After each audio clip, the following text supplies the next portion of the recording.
خبر کوتاه بود، اعدامشان کردند. خروش دخترک برخاست، لبش لرزید، دو چشم خسته‌اش از اشک پر شد. گریه را سر داد و من با کوششی پردرد اشکم را نهان کردم.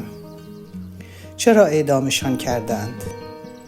میپرسد ز من با چشم اشک‌آلود. چرا اعدامشان کردند؟ عزیزم، دخترم، آنجا شگفت‌انگیز دنیایی است. دروغ و دشمنی فرمان روایی می کند آنجا. طلا این کیمیای خون انسانها خدایی می کند آنجا. در آنجا حق و انسان حرفهای پوچ و بیهوده است.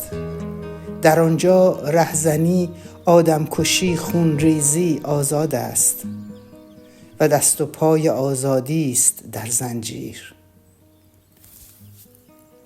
و هنگامی که یاران با سرود زندگی بر لب به سوی مرگ می رفتند، امیدی آشنا می زد چو گل در چشمشان لبخند. به شوق زندگی آواز می خواندند و تا پایان به راه روشن خود با وفا ماندند. عزیزم، پاک کن از چهره اشکت را، ز جا برخیز. تو در من زنده ای، من در تو، ما هرگز نمی میریم. من و تو با هزاران دگر این راه را دنبال می گیریم. از آن ماست پیروزی، از آن ماست فردا، با همه شادی و بهروزی. عزیزم، کار دنیا رو به آبادی است و هر لاله که از خون شهیدان می دمد امروز، نوید روز آزادی است.